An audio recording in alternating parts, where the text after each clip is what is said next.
Welcome to this explainer. Today we're taking a magnifying glass to what might look at first glance like absolute digital nonsense. We're going to analyze the raw transcript of an intensely chaotic superhero-themed Grand Theft Auto V obstacle course.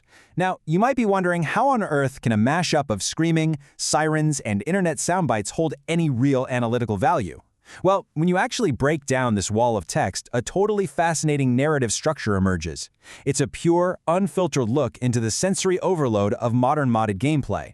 So, we're going to treat this raw data with the serious exploration it deserves, mining the chaos to uncover the underlying patterns of this absolutely wild ride. To make sense of all this madness, we're breaking it down into 5 distinct, wild moments. The LSPD pursuit, the swamp trap, the zombie ambush, extreme hazards, and finally, the emotional whiplash. Okay, let's dive right into this. Moment number 1, the LSPD's relentless pursuit.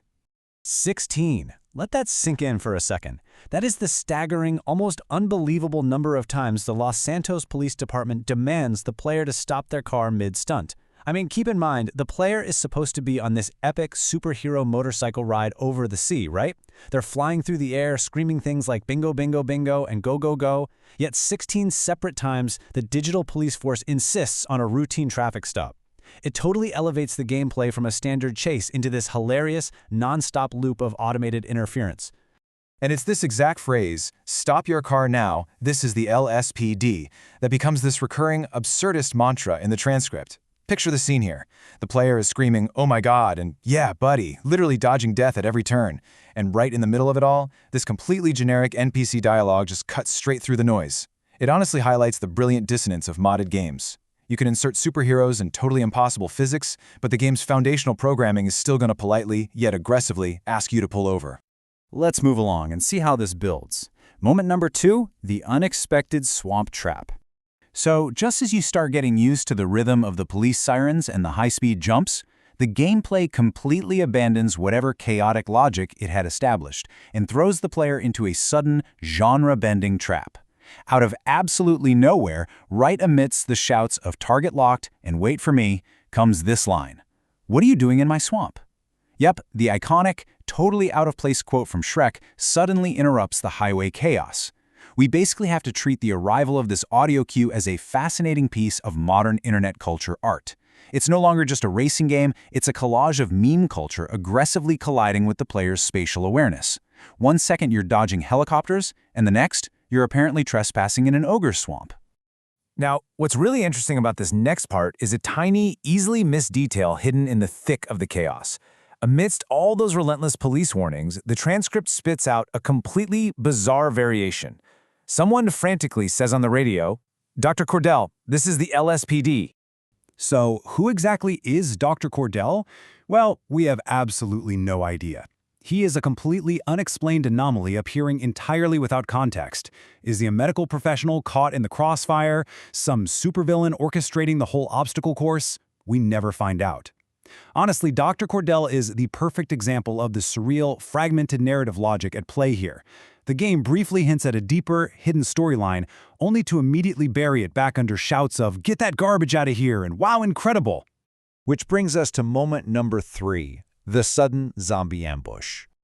If you thought the swamp was weird, brace yourself, because the game suddenly morphs into straight-up survival horror. Look at this rapid escalation we pulled directly from the source. At second 1, the player is confident. Here we go. 2 seconds later, reality hits. It's a trap. And by second 5, total panic sets in. Zombies are coming. Have you ever had a victory snatched away that fast? In the span of just 5 seconds, a moment of triumph devolves into sheer, desperate panic. The pace at which the game throws new threats at the player is nothing short of breathtaking. So the crucial point here is that this single frantic shout completely shatters the initial premise of the run. Remember, we started this explainer talking about a superhero motorcycle ride. Now, the player is suddenly fighting off the undead? This shift keeps the player entirely off balance. They can't just rely on muscle memory or driving skills anymore. They have to constantly adapt to wildly different genres of gameplay being thrown at them in real time. Next up, moment number 4, environmental hazards and air support.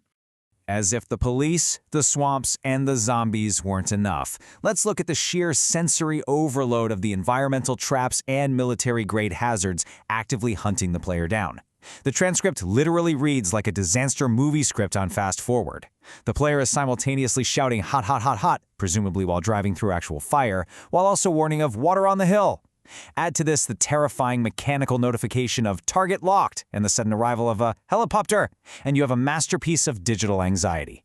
The player isn't just navigating a track, they are surviving a meticulously designed gauntlet of elemental and military threats. And this brilliantly illustrates how the absolute climax of this chaotic sequence culminates. After dodging fire, water, rockets, and zombies, an announcer's voice just booms, "Monster kill." This classic, totally over-the-top gaming shout serves as a massive dopamine hit for the player. It is the ultimate reward for surviving the insurmountable odds we just looked at. A brief, shining moment of immense validation before the chaos inevitably resumes. And finally, moment number 5, the emotional whiplash. To truly understand this transcript, we have to analyze the extreme psychological swings the player is experiencing. When you map it out, the manic roller coaster becomes incredibly clear. On one side, we have these triumphant, almost euphoric highs. Bingo, bingo, bingo! Wow, incredible! But on the flip side, we have moments of absolute, existential despair. No, God, please, no, no, no! What makes this so fascinating is that these extreme, contrasting emotions aren't separated by hours of gameplay. They are separated by mere milliseconds. Victory and total failure exist right next to each other on a razor's edge. To deal with this intense whiplash, the player develops a vocal defense mechanism. The phrase, "get that garbage outta here," appears aggressively and repeatedly throughout the run. It becomes the player's primary coping mechanism against the relentless onslaught of physical and digital obstacles. Whenever the game throws something completely unfair at them, batting it away with this dismissive phrase allows the player to maintain their momentum and sanity amidst the madness. But perhaps the most poetic line in the entire transcript is this rapid-fire sequence right here. Call 911 now. Oh no, wow, incredible. I mean, think about it. Fear, desperate cries for help, and sheer, undeniable awe are mashed together into a single breathtaking stream of consciousness. The player is terrified for their virtual life, calling for emergency services, yet they cannot help but marvel at the spectacular, explosive beauty of the trap they just fell into. Which brings us to our final thought. When we step back and look at the police interruptions, the shifting genres, the meme sound bites, and the manic emotional highs and lows, we really have to ask, is this just chaotic gameplay? Or is this actually a profound reflection of the sensory overload we all experience in modern digital culture? It's loud, it makes no logical sense, it's deeply stressful, and yet it is undeniably incredibly captivating. Thank you so much for joining me on this explainer, and I'll leave you to ponder exactly who Dr. Cordell really is.